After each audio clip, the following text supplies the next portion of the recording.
Abhay Soi, the chairman at Max Healthcare, joining on the show to answer all these questions that we have. Abhay, hi, good morning. Hope you're doing well, and everyone at Max as well. Just wanted to understand, Abhay, what really is the situation? Because, there is so much news flow and so much misinformation as well, which is spreading out there. We really don't know whether hospitals at large are equipped to take care of the rising corona cases. So look, I think it depends rising to what extent. And as you've seen, even in a lot more developed economies with much more robust healthcare systems, they have been inadequate. So far, I think we've been doing quite well, especially because of the lockdown. People have had an opportunity to prepare their supply chains, get ready for this. And so far, we've been doing well. But the jury's out. What's going to happen going into the future? What we saw initially due to the lockdown was also a lot of the normal work, the elective surgeries and so on and so forth, and even the serious surgeries actually went down, and which led to occupancy levels coming down to about 25 to 30%. But what we've now seen is those have started surging back as well, besides the corona and competing for bed space with corona. Now, what happens is, at least in the private sector, the hospitals are integrated. These are meant for large-scale quaternary care, transplants, oncology surgeries, and so on and so forth. Not necessarily meant for infectious diseases, because in order to take care of infectious diseases, you need isolated spaces, while these hospitals have integrated spaces. So we are at present doing about 600 beds across the country of COVID, which is perhaps the maximum amount anybody in the private sector is doing.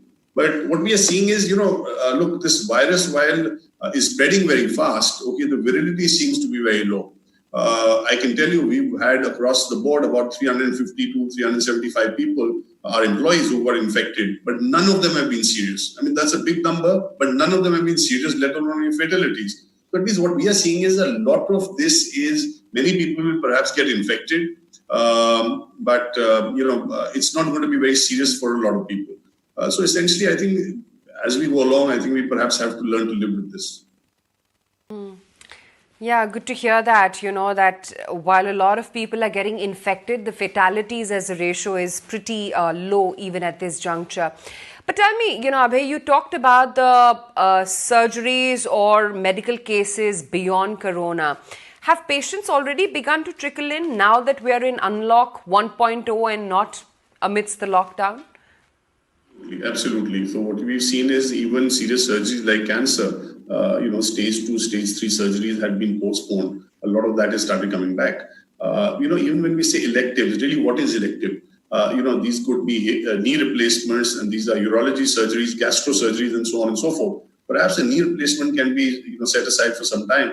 You can maybe manage with the pain. But some of the other surgeries, how long is it that you can push them by? Going to a hospital grudge by in any case. I mean, nobody's doing it out of choice, really. I think you're doing it out of compulsion.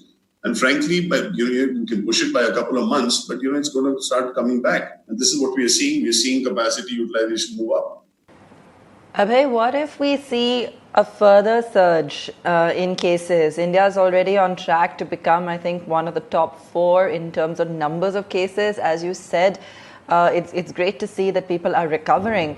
But in terms of managing the kind of numbers that are being talked about over the next 1 month or so, and even if we see a resurgence down the line, are we adequately prepared? Do you see spending on healthcare actually going up in light of this? So look, I think in the short run, we see a lot of state governments, Delhi, Maharashtra, I can tell you, and many more. They're doing a lot to make makeshift hospitals, create hospitals, and so on and so forth. I think this was what was done in the United States, was done in the UK as well. So I think that is the route. These are going to be temporary makeshift hospitals.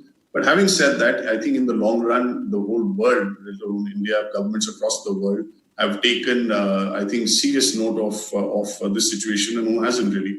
And what you're going to see is that perhaps a lot more investment of GDP units of less than 2% in India, going towards creation of infrastructure and so on and so forth. I think other than that, you also see a lot of investment by individuals into insurance. They'll be purchasing insurance because now, I think people have woken up to the seriousness and perhaps the necessity of having a robust healthcare system. I think it's a matter of national security, if you ask me.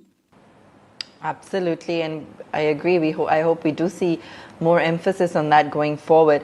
Do you also expect, spends really to also come in globally? Give us a sense of how you see the dynamics playing out post-COVID, the kind of implications perhaps this is going to have on the sector. Firstly, prevention is the best form of cure. So, what you're going to have is perhaps disaster management systems, particularly to do with pandemics and healthcare systems, put in place and to be activated when such situations happen. You've seen that in the East, where they had the SARS epidemic, and they've been able to handle these things much better because they've had disaster management protocols in place. I think whether at a national level or at a state level, that needs to be put in place and activated as and when these situations happen. So I have no doubt that we will be, whether globally or domestically, much better prepared for this new unknown enemy than perhaps we ever have been in the past. But, so that's one part of things. And I think, the investment towards diseases, to infectious disease, infrastructure which supports infectious diseases is going to move up. There's going to be a lot more investment, I believe, in the pharma industry towards vaccines and so on and so forth to take care of it. So I think, the whole world has woken up, taken notice, seen what damage it can do to global economies, let alone. And, it's a very, very small, a stitch in time can really save 9 in this situation, can't it? What is happening to your business? In this environment, have footfalls gone down? Have routine surgeries and routine procedures taken a backstage seat? Because a lot of private hospitals have committed to COVID care. But ultimately, hospitals and some big hospitals in India are listed. So if I have to understand what this COVID crisis means from a standpoint of shareholder, is there a business disruption? There's obviously, first and foremost, I think we are fortunate to have any business. I think most industries just come to a sudden halt, whereas perhaps the healthcare hospital chains haven't. We've had some business, although like most places in the world or most sectors, we've all been hit. Our main business has been hit. Having said that, we've had a peculiar problem because we had to, at one end, most people have addressed this issue by mothballing their businesses, while we've had to ramp up our operations to meet higher demand for COVID. This at a time while our main and our core business has been going down. So we had our challenges, and we had to operate during lockdown, where supply chain and so on and so forth have been a huge issue. And we had to address that. We had to support our patients, our people through this very trying time. 700 of our people have been quarantined. Many people had to be moved between states, between UP, Haryana and Delhi and so on, because the borders were shut. So doing that in the Tri-City while operating hospitals has been very challenging, no question about it. I think, having said that, what we saw is occupancy levels go down to about 25% across the board, and it's out in the public domain that most hospitals did take a hit. And that's largely because of the lockdown. But what we've seen is since the lockdown eased up, so have people started coming back to hospitals and so on. And, we've seen a ramp up of capacity. The good part from the industry standpoint is that we've had a ramp up of capacity of occupancy. But I think the bad part from overall this thing is these people will also be competing against COVID beds which are available. So look, I think there are going to be some challenging times ahead. Will the business go back to absolutely the way perhaps we left off in February? Maybe not. Maybe normalize through the year, and we'll pick up perhaps towards the Q4. But at present, we are doing well, but not as well as one should be. So what happens next? Would you be looking at stalling your expansion? Would you be looking at reducing your bed capacity? How will you conserve cash and ensure that the COVID disruption does not hit your balance sheet and your financials? So I think, during this phase, of course, we'll postpone any expansion plans and we'll pick up when things normalize. There's no point expanding further capacity at this point in time.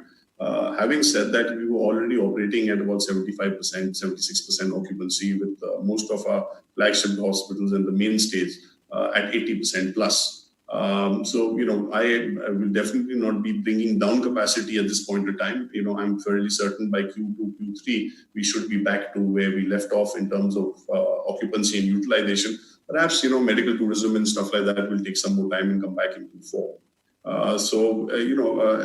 By the end of the day, it is the healthcare sector, it's the hospital sector. I do expect it to bounce back sooner than perhaps other sectors will. What has been your experience dealing with state governments? The Mumbai story or the Maharashtra story is very different from what I hear in Delhi.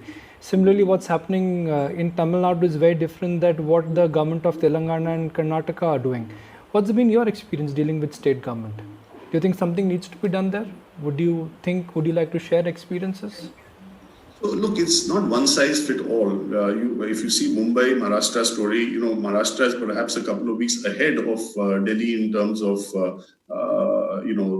and ahead of most other cities in terms of the surge of the virus. That's one.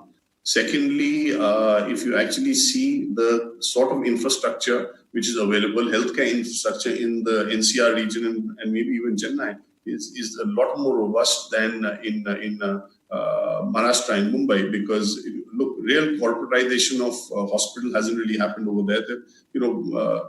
Far and few corporate hospitals which have, and private sector really hasn't entered in a major way in that place.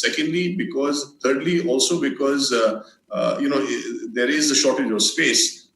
Most infrastructure, healthcare infrastructure, is very compact and integrated. So you can't really necessarily segregate COVID and non-COVID over there. So that becomes a larger challenge in Mumbai. All of these situations creates a different test for the state government, and the way they tackle it is different. So, you can't really compare how Delhi's tackling it, how Maharashtra's tackling it, and, I honestly don't have much idea how Tamil Nadu is tackling it.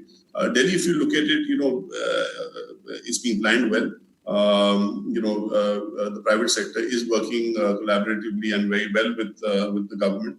We have 130 beds, half of our hospital in Mumbai, which is doing COVID, but we have a standalone hospital in Delhi. Plus, we've done more capacity, and we'll be adding some hotel beds as well, because we've been directed by the Delhi government to take on some hotels, which will be created, which will be converted into hospitals. So, the ramp up in Delhi is different, and my experience, frankly, has been pretty good working with both Maharashtra state government as well as the Delhi state government.